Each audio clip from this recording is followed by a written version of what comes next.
Who have Shakur? What have Shakur done? What have he done in the sport? He haven't done nothing. The young one is looking more better than him. I can really give some to this Shakur because he grew up. That's why I get on. Sometimes it changes. It's really trying to be that tough guy, big dad. Just keep it real.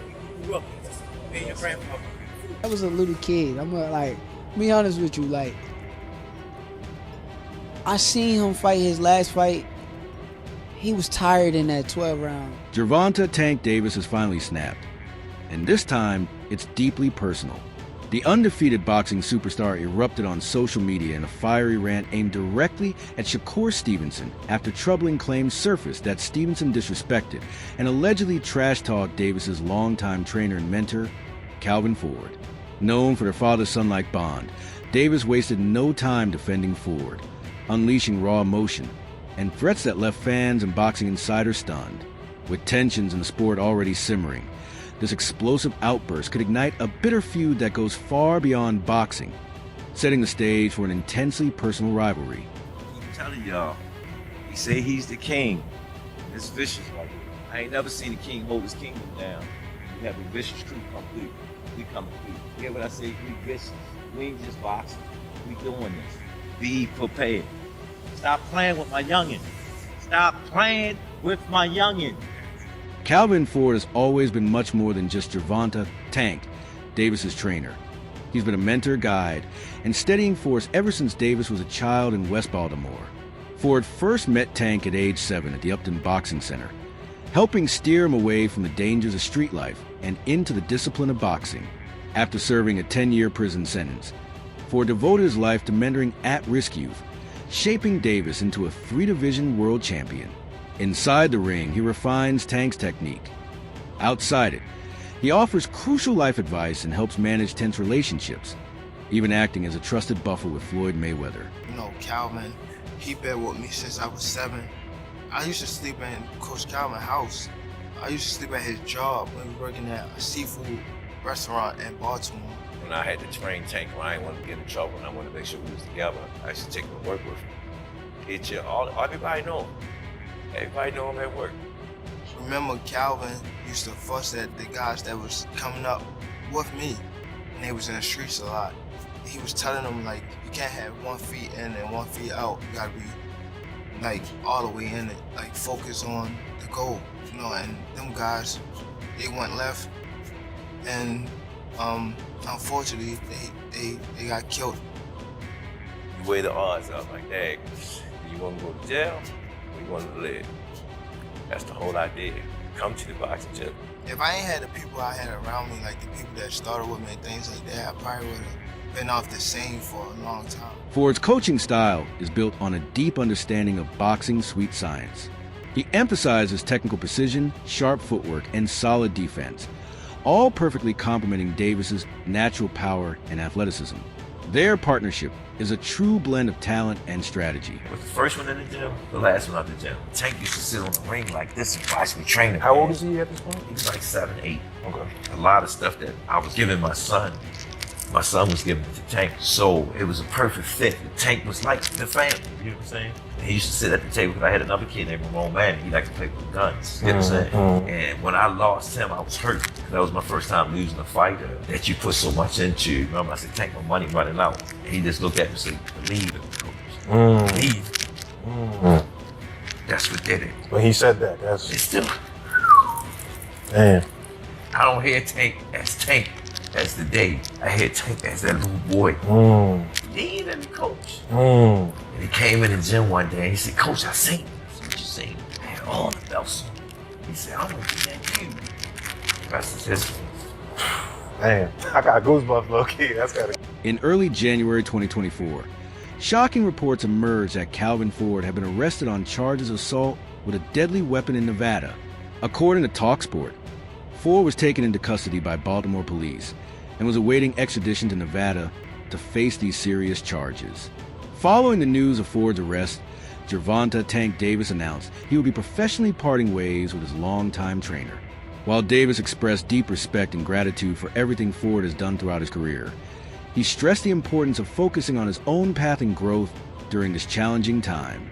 Davis stated, "I've always respected Calvin, but I have to do what's best for me and my team." What's good, YouTube?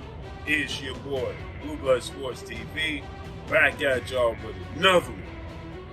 So, we have some very, very unfortunate news that has broken. Hopefully, it proves not to be true. And that involves Gervonta Tank Davis, undefeated 3-division world champion, 5-time world champion, superstar boxer, was widely acknowledged as the face of the sport of boxing, if not one of the faces. His longtime trainer, mentor, big brother, uncle, father figure, and Coach Calvin Ford. Now we know Coach Calvin Ford has been arrested recently. Over the past week, he has been arrested. And now more details are surfacing as he's still detained. And Coach Calvin is in some very hot water according to these accusations, allegedly. So he's been detained, he's been arrested, and he's been in jail ever since. And you hear his partner, longtime partner, training partner, his assistant trainer, Coach Kenny Ellis, and his fighters, you know, they keep saying free Coach Calvin, so on and so forth. If you don't know the backstory and the history of Coach Calvin Ford, you look at the show The Wire, and he's one of the characters on The Wire that, you know, was in the streets, went to jail, got his life together, became a trainer in the sport of boxing, and, you know, opened up Upton Boxing Gym out there in Baltimore. Gervonta Davis and Calvin Ford had actually parted ways once before, ahead of the Lamont Roach fight. Davis confirmed the split during an Instagram live session, describing it as a mutual decision. In a recent interview, Ford shed light on the reasons behind their separation, explaining that it was made in the best interest of both sides. This break from Ford marks a significant turning point in Davis's career, though the full impact is yet to unfold. Despite the change, Davis has expressed confidence in his ability to keep winning and remains focused on his upcoming fights, determined to stay among boxing's elite. You want to see you as a guy that's in his trainer, that's like a father figure to him. You're training him all the time. You know him. Both y'all from the streets of Baltimore the whole bit. Who do you want to see, Tank? I want him to get all of them that ran their mouths. Give me the names. I need names, Calvin. I need names. You already know. We went down. We working on the big four. It was Garcia. That's the first one. Roma, I hope we get him soon. Shakur, he's going to get it. He knows he's going to get it. It's just Bob is in charge of that. You know what I'm saying? Bob know what he's doing over there. You can't tell Bob how to run his game because he's like a vet at this. He's been doing it for so many years. That's going to happen. All the fights that we'll want, they have no choice. They're going to take the fight when it's time to take the fight. It's just right now, who's going to take the fight? That's the question. Gervonta Davis's underwhelming performance against Lamont Roach left many fans disappointed and questioning whether he's still at his peak. Observers noted that he never displayed his trademark power or sharpness in the ring. The noticeable absence or strained relationship with longtime trainer Calvin Ford only fueled speculation that Davis wasn't himself without his trusted mentor in his corner. Many believe this disruption affected his focus and contributed to him looking slower and less precise than usual, with some blaming the internal tension for his lackluster showing against Roach. Tank Davis' Lamont Roach 2 is set for August 16th in Las Vegas, and this is a rematch of one of the most controversial fights in recent memory, where Roach arguably won 7 to 8 rounds in that fight, and then Tank took a voluntary knee in round 9, which was ruled a knockdown. Ultimately, he was scored a majority draw. Now in the rematch, I do expect Tank to look much better than he did in the first fight. I don't think that was his best performance by any means, and that means being more active in the early rounds, not just staying on the ropes looking for counters. And I'm sure he'll be willing to exchange more with Roach this time around. The left hands, the combinations, the body shots, that's where he had the most success in the first fight. And Roach, he just needs to stick to what made him so successful in the first fight. His forward pressure, staying behind that jab and right hand. But most importantly, he wasn't scared to take it to Tank, but he also didn't get too aggressive. Most of Tank's opponents, if they're scared of the power, they'll sit back on the ropes, get slowly broken down, or if they end up getting too aggressive, they get caught with the counterpunch. But Roach, he was sharp that whole fight. I would go Tank in the rematch. I think he has a lot more to show this time around. Roach did prove to be a very tough test, but you guys let me know who you got. Davis squared off against Lamont Roach Jr. at Brooklyn's Barclays Center on March 1st, 2025, in a fight that promised fireworks and delivered drama well beyond the ring. In a fiercely contested battle that tested the limits of Tank's historic dominance, the bout ended in a shocking majority draw, marking the first blemish on his previously perfect record. Tensions within his camp, amplified by Coach Calvin Ford's animated presence, added intrigue to the night. The dramatic moment when Davis unexpectedly took a knee in the 9th round after a simple jab sparked outrage and endless debate, overshadowing the official result. As the crowd digested the unresolved verdict, whispers of an immediate rematch quickly gained momentum, setting the stage for an explosive sequel. So, Rick Glazer is reporting that Gervonta Davis and Lamont Roach sold 149,000 pay-per-view buys, and he tweeted this report at Turkey Ala Sheik. Coincidence? Truthful? Do you trust Rick Glazer's reporting on this issue? If you do, let me know why. If you don't, let me know why not. But you best believe I have a long video coming on this later today. Y'all be sure to check that out. See y'all soon. Peace. Without Ford at his corner, Davis's draw against Roach, the first mark on his record, fueled speculation that losing Ford's strategic guidance had cost him dearly.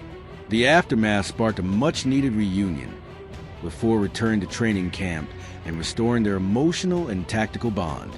Davis praised the reconnection, visibly relieved to have his mentor back by his side, a full-circle moment that rebuilt trust ahead of their highly anticipated rematch. Calvin, he been with me since I was 7.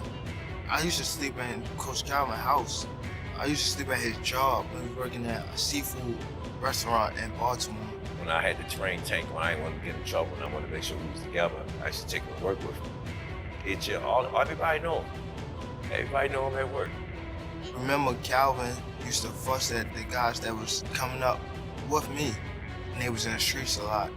He was telling them, like, you can't have 1 feet in and 1 feet out. You gotta be, like, all the way in it. Like, focus on the goal, you know, and them guys, they went left, and unfortunately, they got killed. You weigh the odds up like that. You want to go to jail, or you want to live. That's the whole idea. Come to the boxing gym. If I ain't had the people I had around me, like the people that started with me and things like that, I probably would have been off the scene for a long time. However, Davis has brought in a new coach ahead of his rematch, signaling a serious shift in strategy. Gone are the casual routines. His training camp now shows a laser focus on fundamentals and conditioning. Workouts are more methodical, honing technique and building endurance. Observers have noted Davis's renewed discipline and intensity in the gym, seeing it as proof he understands the stakes this time. This camp is more than just a tune-up. It's a calculated recalibration to ensure he steps into the ring sharper, fitter, and fully prepared to secure victory. Yo, what's going on, fight fans? Check it out. It looks like Gervonta Davis has a new coach. Now, this is Coach Mustafa. He's a well-known coach down in the Atlanta area. It looks like we started training with him. I know he has an upcoming rematch coming up. It looks like it's slated for June. Now, this coach is known for his working on timing, precision, accuracy. Those are some of the things that this coach is well known for. He's also been training Tevin Farmer for his past 2 fights. Now, what does this mean for Tank? Is he leaving Coach Kyle and Coach Kenny, or is he adding Coach Mustafa to the team? Is it smart to switch trainers so close to the fight? Let me know what y'all think down in the comments. According to reports, Gervonta Davis and Shakur Stevenson, both undefeated lightweight champions, are on track for a massive unification fight in 2025. Stevenson, a slick 3-division champion known for his elite boxing IQ, calls it the biggest showdown in the sport and is ready once Davis wraps up his current commitments. Davis, renowned for his devastating knockout power and star appeal, is widely favored, with experts saying his aggression and punch strength given the edge. Meanwhile, Stevenson's camp believes a precise, risk-averse style will be the key. Question before I go. Why not fight Tank at 135? Tank ain't gonna fight him, man. He not gonna fight him. You gotta realize with Tank, he on that other side with Take all the cupcakes. Alex, say it. Man, I'm quite sure. Bro, Bro, you say he don't want to put that record up. Look, Shady. Hey, Shady. I know Tank. I know Tank, Shady. I know Tank too. Let him talk.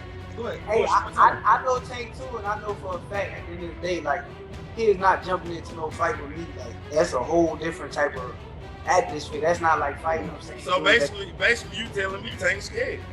I ain't gonna say the man's scared. I'm just saying for a fact. So what I you know saying? he's not jumping in the ring with me. Shakur Stevenson firmly believes that a potential clash with Gervonta Davis will be the toughest test of his professional career, and he doesn't shy away from acknowledging Davis's unique danger. He openly praises Davis's explosive power, slick skill set, and uncanny ability to land the unexpected, calling him a true threat who demands total respect. Stevenson views the fight as boxing's biggest event, likening it to an elite rivalry like Michael Jordan versus LeBron James, where two stars push each other to their limits. He admits that beating Davis will require near-perfect execution, with zero mistakes, because Davis can capitalize instantly. To Stevenson, Tank is the ultimate measuring stick, unpredictable, dangerous, and ready to expose any flaw. Honestly believe that me and Tank will be the biggest fight in boxing one day. If he continue on the path that he's on and I continue on my path, I feel like with me and him, I feel like we'll be like the most exciting, most action-packed type of fight. Former world champion Tim Bradley believes WBC lightweight champion Shakur Stevenson is the one who can finally dethrone the unbeaten WBA champ, Gervonta Davis. Bradley confidently claims that Stevenson will easily outbox and defeat Tank in their anticipated unification fight. He points to Shakur's exceptional defensive skills and high ring IQ, calling the ultimate test and biggest challenge for Davis yet. I just got one. I know Shakur Stevenson's going to be having a fight coming up. I know there's a lot of pressure having to perform since he was very critical. You know, his last fight, he has the free agency thing coming up. Any kind of wisdom, advice, you know, something for a young fighter? Shakur don't need me to give him any wisdom. Shakur that got him. And call it whatever you want to call it. He ain't going to be with Top Rank, whatever y'all want to say. You know, you hater this, nothing. He don't need me to say what he needs to do. Shakur already knows what he needs to do. You know, he's seeing Tank shine. He's seeing Tank get that attention. But, you know, his ultimate goal is to be the best at 135 pounds. That's his goal. So, he going to come in feeling some type of way. He going to come in refocused, dedicated like always, and he going to show y'all. He going to show y'all what he's made of on that night when he returns. Trust me. So, you know, he has that in him. He's different, cut from a different cloth. He's the one to beat Tank, you think? Yeah, and call me hate. I don't give a damn. Y'all keep coming at me. Keep bringing that hate. Keep bringing that hate, baby. I love it. Keep bringing it. Yes, he beats Tank. He outboxes him. Very easy. No problem whatsoever. Tim, last one for me, speaking of Tank, it seems like the ball is rolling and we may finally get the Vasyl Lomachenko, Gervonta Davis match. Just your thoughts on the fight and the fight specifically in 2020. All right, you're gonna hear from the hater right now. Okay? It's a great matchup. I wish that matchup could have happened maybe 4 or 5 years ago when, you know, Lomachenko was Lomachenko. However, I still think that the experienced Lomachenko, he has what it takes. He can defeat Tank. Tim Bradley acknowledges that Gervonta Davis's record is flawless, undefeated and packed with highlight reel knockouts. Tank's raw power is undeniable. When he lands clean, opponents crumble. But Bradley focuses on the stark stylistic clash ahead. Shakur Stevenson's slick footwork and defensive wizardry present a puzzle unlike anything Davis has faced before. Bradley believes Shakur's ability to neutralize Davis's power shots will be key. As talk of this massive showdown heats up, Davis's fierce response to Stevenson shows just how protective he is of his team, turning this rivalry deeply personal. With insults flying over a trainer both men respect, tensions have reached a boiling point. The stage is now set for a historic fight built as much on raw emotion as elite skill. Roger never got trainer of the year when Floyd was fighter of the year. His dad never got trainer of the year. So, you know, I've been openly expressing that. And I think it's time that Calvin gets his just due. Yeah. Surprised by Roach and Tank. What do you think the biggest surprise was in the fight? it wasn't a surprise because we know Roach. It wasn't a surprise.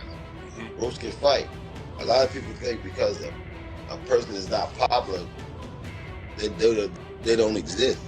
There's fighters out there that can rumble. They just got to get the opportunity, you know? Speaking of rematches, Jalil Hackett is getting his opportunity again to fight the guy that he had a controversial loss to. It'll be happening in Florida, I think, next week? March 15th, I think. That's why I'm rocking a major shirt now. Major. Yes, sir. Tell me, how's that rematch look like, and then what's the difference makers coming into this fight? Did Stevenson cross the line, or is Davis's reaction fair? Who wins if they finally clash? Drop your predictions in the comments.